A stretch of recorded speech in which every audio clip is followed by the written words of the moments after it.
दोस्तों, एक समय था जब औरत मां नहीं बन पाती थी तो उसे कई तरह की तोहमतों का सामना करना पड़ता था।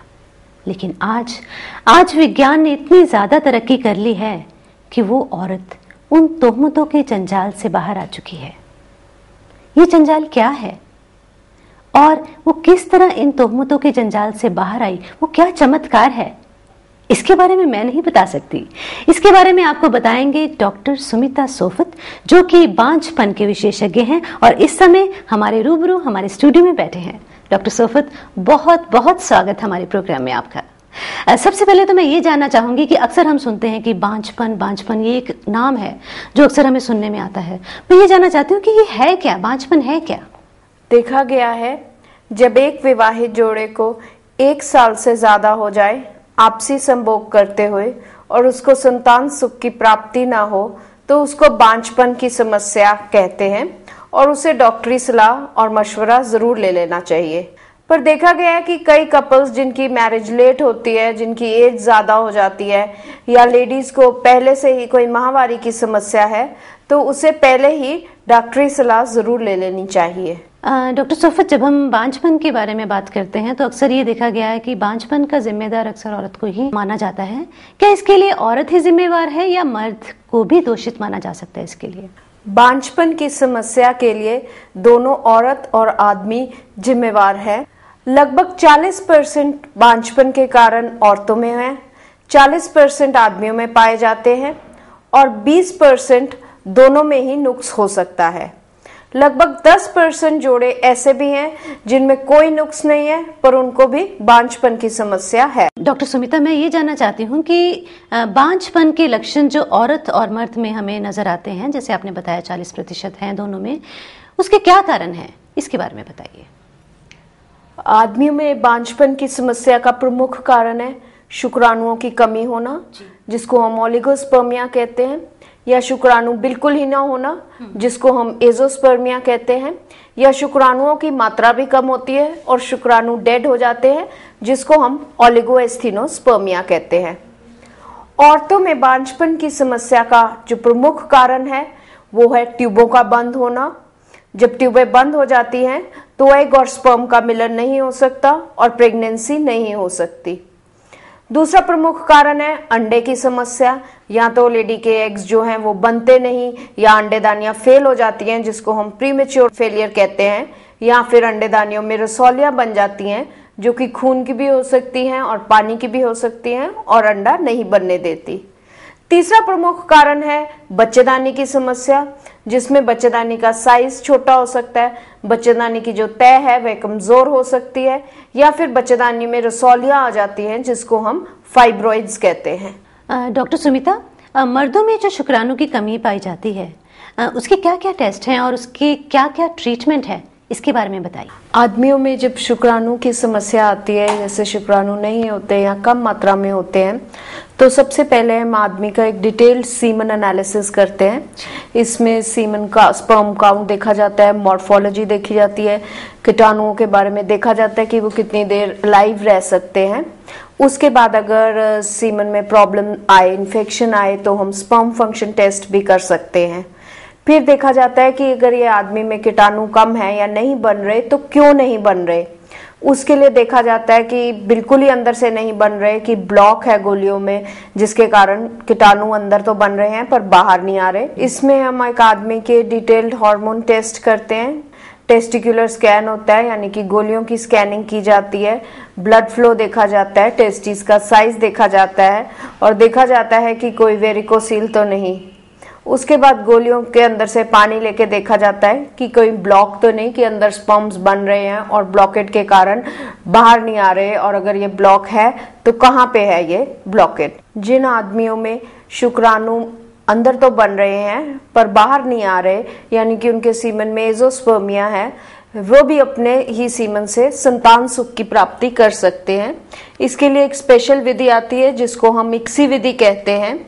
ये उन पेशेंट्स के लिए यूज की जाती है जिसमें हमने इक्सी करनी है, जिनमें स्पर्म्स नहीं है। इसमें एक एग और एक स्पर्म का मिलन माइक्रोस्कोप के अंडर किया जाता है और 48 से 72 घंटे बाद जो भ्रूण बन जाता है वो फिर लेडी के अंदर रखा जाता है। और डॉक्टर सुफत, दूसरी तरफ अगर हम औरतों में जो ट्यूब्स उनकी बंद होती हैं, उसके लिए क्या क्या टेस्ट होते हैं, उसका क्या ट्रीटमेंट है, इसके बारे में जानना चाहेंगे। औरतों में जब एक लेडी की ट्यूब्स बंद होती हैं तो ये जो ट्यूब्स बंद हो सकती है, इनका प्रमुख कारण है नलोक्यू ट्यूबरक्लोसिस, जिसको हम पेल्विक ट्यूबरक्लोसिस कहते हैं, या फिर लेडी को क्रॉनिक इन्फेक्शन रहती है जिसको हम पेल्विक इन्फ्लेमेटरी डिजीज कहते हैं, उनके कारण भी ट्यूबें बंद हो सकती है। और जो सेक्सुअली ट्रांसमिटेड डिजीजेज हैं जैसे कि इन्फेक्शंस जो होती हैं, उनके कारण भी ट्यूबें बंद हो सकती है। और इसकी जांच करने के लिए हमें कैसे पता लगेगा कि एक लेडी की ट्यूब्स बंद है कि खुली हैं, उसके लिए 3 तरह के टेस्ट हो सकते हैं।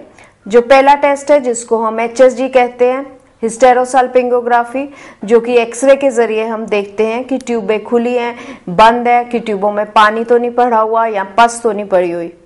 दूसरा जो तरीका है वो हम अल्ट्रासाउंड के जरिए कर सकते हैं, जिसको हम सोनोसाल्पिंगोग्राफी कहते हैं। और तीसरा जो तरीका है उसमें हम लेडी के पेट में दूरबीन डाल के देख सकते हैं कि उसकी ट्यूबें खुली हैं कि बंद है। जब हम देख लेते हैं कि एक लेडी की ट्यूब्स बंद है, हमें पता लग गया कि ट्यूब्स बंद है, तो जो प्रेगनेंसी है वो नहीं हो सकती, क्योंकि एग और स्पर्म का मिलन तो ट्यूब में ही होता है। तो हमारे पास 2 तरीके रह जाते हैं, या हम लेडी की ट्यूब्स खोलें या फिर हम टेस्ट ट्यूब बेबी करें। तो सबसे पहले मैं आपको बताऊंगी कि टेस्ट ट्यूब बेबी क्या होता है। अब टेस्ट ट्यूब बेबी में हम एक लेडी के एग्स जो हैं वो बनाते हैं। उसके लिए एक लेडी को हार्मोनल इंजेक्शंस दिए जाते हैं, जो कि मेंसेस के दूसरे दिन से शुरू कर दिए जाते हैं। इसमें जब लेडीज के एग्स मैच्योर हो जाते हैं तो अल्ट्रासाउंड के जरिए, मशीन के जरिए ये एग्स जो है हम ट्यूब में बाहर निकाल लेते हैं। और जो एग और स्पर्म का मिलन है वो एक ट्यूब में होता है। जैसे कि एक लेडी की ट्यूब्स बंद है तो वो ट्यूब लेडी की ट्यूब के अंदर नहीं हो सकता, वो टेस्ट ट्यूब में किया जाता है, जिसको हम परखनली शिशु कहते हैं। और 48 से 72 घंटे के बाद जो भ्रूण बन जाता है वो हम फिर लेडी के यूट्रस में रखते हैं। अगर एक लेडी की जो ट्यूब्स है वो कॉर्नुअल ब्लॉक है, मींस बिगनिंग में ही ब्लॉक है, और उसकी ट्यूब्स में पानी नहीं भरा हुआ या हाइड्रोसाल्पिंग्स नहीं है, तो हम बिना किसी चीरफाड़ के, बिना टांके के हिस्टेरोस्कोपिक ट्यूबल कैनुलेशन द्वारा भी ट्यूबें खोल सकते हैं। डॉक्टर सुमिता, अगर एक औरत की माहवारी बंद हो गई है और वो औलाद का सुख प्राप्त करना चाहती है, तो क्या ये संभव है? ऐसा हो सकता है? ऐसा बिल्कुल संभव है। जिस औरत की माहवारी बंद हो गई हो, किसी भी कारण के लिए बंद हो गई हो माहवारी, जैसे कि उसको प्रीमेच्योर ओवेरियन फेलियर है, उसकी उम्र तो ठीक है पर उसको मेंसेस आने बंद हो गए, या किसी लेडी को बचपन से ही पीरियड्स नहीं आए जिसको हम प्राइमरी एमेनोरिया कहते हैं, या जिस लेडी के एज ज़्यादा हो गई है उसके पीरियड्स वैसे ही बंद हो गए हैं, वे भी संतान सुख प्राप्त कर सकते हैं। इसके लिए एक स्पेशल बैंक आता है जिसको हम एग बैंक या भ्रूण बैंक भी कहते हैं, जिसमें फ्रोजन एग्स एवं भ्रूण रखे जाते हैं, जिसके कारण जिसको हम यूट्रस में इम्प्लांट कर देते हैं तो प्रेगनेंसी हो सकती है। इस विधि द्वारा जो लेडी के कभी पीरियड्स नहीं आए या पीरियड्स बंद हो गए हैं, या जिनकी बच्चेदानी छोटी है या बच्चेदानी की जो तय है कमजोर है, या किसी लेडी को कैंसर हो गया है और उसकी रेडिएशन के कारण अंडेदानियां फेल हो गई हैं, वो भी संतान सुख की प्राप्ति कर सकती है। डॉक्टर सुमिता, दूसरी तरफ ये देखा गया कि बहुत सी औरतें ऐसी हैं जिन्हें माहवारी तो आती है लेकिन उनके एग्स नहीं बनते। उसका क्या कारण है? क्या ट्रीटमेंट है उसका? देखा गया है कि कई बार जिन लेडीज के माहवारी तो ठीक आ रही है पर उनको एग्स नहीं बन रहे, उनको हार्मोनल डिस्टर्बेंस है, उनके डिटेल्ड हार्मोन्स किए जाते हैं और फिर लेडी को हार्मोन्स के इंजेक्शंस या दवाइयां दी जाती हैं, जिनसे कि एक मैच्योर एग, अच्छा एग बनाया जाता है और फिर हस्बैंड का सीमन लेके इंजेक्ट किया जाता है। कई बार देखा गया कि कई लेडीज बहुत ओवरवेट होती हैं, ओबीज होती हैं, उनके शरीर पे बाल ज्यादा होते हैं, जिसको हम पॉलीसिस्टिक ओवेरियन डिजीज कहते हैं, जिसमें लेडी की अंडेदानियों में छोटी छोटी सिस्ट बन जाती हैं जो कि एक मेल हार्मोन प्रोड्यूस करती हैं और एग नहीं बनने देती। ऐसे केसेस में हम या तो लेडी को ओव्यूलेशन इंडक्शन दे सकते हैं, यानी कि एग बनने के इंजेक्शंस दे सकते हैं, या फिर पेट में दूरबीन डाल के ओवेरियन ड्रिलिंग कर सकते हैं, जो ये सिस्ट हैं इनको खत्म कर देते हैं ताकि लेडी के एग बन सके। डॉक्टर सुमिता, आजकल देखा गया है कि बहुत सी औरतों में उनके बच्चेदानी में रसौलियां यानी कि फाइब्रॉइड्स पाए जाते हैं। क्या ये भी एक कारण हो सकता है बांझपन का? बिल्कुल, फाइब्रॉइड्स होना बांझपन का कारण हो सकता है। इसके कारण एक लेडी को बार बार अबॉर्शंस भी हो सकते हैं। तो ऐसे केसेस में हम एक लेडी का डिटेल स्कैन करते हैं, रंगीन स्कैन भी होता है, देखा जाता है ये रसौलियों की क्या पोजीशन है, बच्चेदानी की तह से जहाँ बच्चा ग्रो करता है क्या पोजीशन है उससे, और कितनी बड़ी रसौलियाँ हैं, और फिर इन रसौलियों को निकाला जाता है। इसमें एक लेडी की बच्चेदानी के निकालने की ज़रूरत नहीं होती। जो रसौलियाँ हैं वो दूरबीन द्वारा निकाली जा सकती है। इसमें सिर्फ एक टांका लगता है और जो लेडी का हॉस्पिटल स्टे है वो भी काफ़ी कम हो जाता है। और जब बच्चेदानी से रसौलियाँ निकाल दी जाती हैं तो लेडी प्रेग्नेंट हो सकती है। डॉक्टर सुमिता, मैं ये जानना चाहती हूँ कि ये सीमेन बैंक ये क्या है, इसके बारे में बताइए। जिन आदमियों में स्पर्म्स ही नहीं बन रहे, मतलब कि जो गोलियां हैं उनके अंदर भी स्पर्म्स नहीं बन रहे, बिल्कुल ही एजोस्पर्मिया है, कोई ब्लॉक नहीं है, उनमें हम या तो पेशेंट को हार्मोन थेरेपी देते हैं, पर अगर वो नहीं रिस्पॉन्ड कर सकते, उनके स्पर्म्स ही नहीं अंदर से बन सकते, तो ऐसे केसेस में हम सीमेन बैंक से हेल्प लेके प्रेगनेंसी कर सकते हैं।